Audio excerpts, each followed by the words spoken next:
munaasabadani oo lagu taageerayay kulankii baarlamaanka Ingiriisku ka yeeshay qadiyada Somaliland ayaa waxay saaka ka qabsoontay hoteeraysay magaalada Boorama. Munaasabadan oo ahayd mid siyaasadeed ah loo soo agaasimay ayaa waxaa goobjoog ka ahaa duqa degmada Boorama, xogayaha fulinta ee gobolka Awdal, xildhibaano, mas'uuliyiinta laamaha dowladda ee gobolka Awdal, salaadiin, aqoon-yahan, haween iyo dadweyne aad u tiro badan. Ugu horreynna waxaa munaasabadaasi ka hadlay salaadiinta dhaqanka ee gobolka Awdal, waxayna si ballaaran u taageereen madax-bannaanida Somaliland iyo fadhigii uu baarlamaanka Ingiriisku ka yeeshay qadiyada Somaliland. waxaana hadaladoodii ka mid ahaa calankiisa cadceedu kama dhici jirin baa la yidhi adduunka wadamada uu haysto gumaysto cadceedu kama dhici jirin baa la yidhi calankiisa wax alla wixii caalamku gumaysanayay xorriyad bay haystaan gooni bay u taagan yihiin dowladay yihiin British Somaliland baa ka hadhay oo gooni noqon weyday oo la afduubay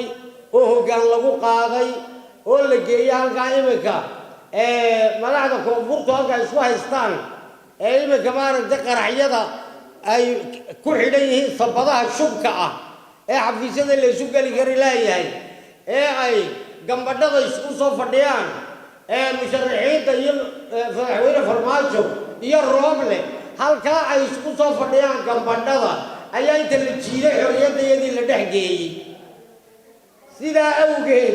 ma doonayno kuma noqon karno Somaliland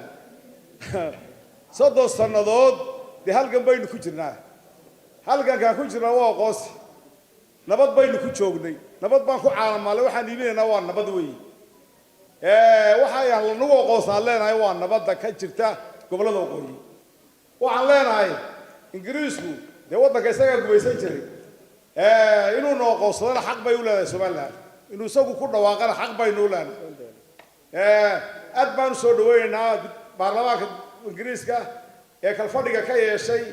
aqoonsiga Somaliland. kolley waxaa loo baahan yahay in badan oo kale inaad tallaabo hore loo qaado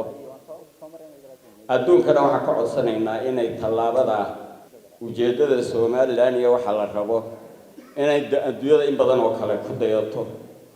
inta man hadalkayga ku soo koobaya waxa weeye waa intuu naga xigay wadatiga ku xorowna weey marka waxa weeyaan isagana dhaqdhaqaaqiisa waa taageersanahay dadka kale inuu ku dawladaha kale inay ku daydaana waan ku guubaabinaynaa annagu waan gooni baan isku taagnay ilaahay nabad buu naga dhigay way dhaysay oo in la aqoonsadana waanu qalanaa waxaan leenahay hala la aqoonsado Ingiriiskana dhaqdhaqaajinta uu dhaqdhaqaajiyay wuu ku mahadsan yahay sidaasaan u taageersanahay. geesta kale waxaa iyaguna halkaasi ka hadlay qaar ka tirsan isuduwayaasha laamaha dowladda ee gobolka Awdal, waxaana hadaladoodii ka mid ahaa runtii inagu qaran baynu nahay qaranka aynu nahay cidibo way ku suntan tahay inagu waxaynu nahay Somaliland muddo 30 sano ah ilaashanaysay nabadeeda iyo maxay hayday bulshadeeda gudaheeda intaba nabadgelyo ku caanbaxday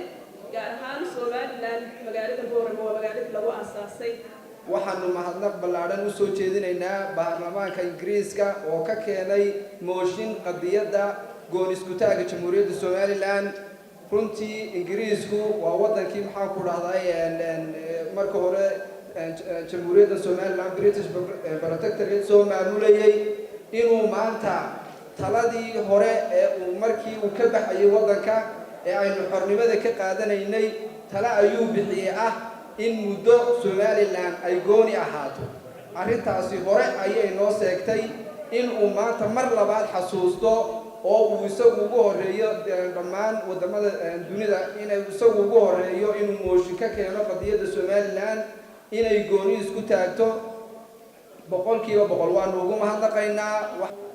waxaan u mahad celinaynaa baarlamaanka Ingiriiska oo qadiyadeena dhaqdhaqaajay iyo madaxda Somaliland oo horeeyay madaxweynaha Jamhuuriyadda Somaliland Muuse Biixi Cabdi iyo madaxweyne ku-xigeenka Jamhuuriyadda Somaliland Cabdiraxmaan Cabdullaahi Ismaaciil Saylici oo ka hawlgala qadiyadan Jamhuuriyadda Somaliland. waxaan leenahay ilaahay ku guuleeyo. ugu dambeyntii waxaa halkaasi ka hadlay duqa degmada Boorama Maxamed Axmed Warsame, xogayaha fulinta ee gobolka Awdal Mustafa Axmed Cabdi, waxaana hadalka soo afmeeray xildhibaan Axmed Yaasiin oo kamid ah golaha wakiilada Somaliland lagana soo doortay gobolka Awdal, waxaana hadaladoodii kamid ahaa inaan mataqaana u hambalyeeyno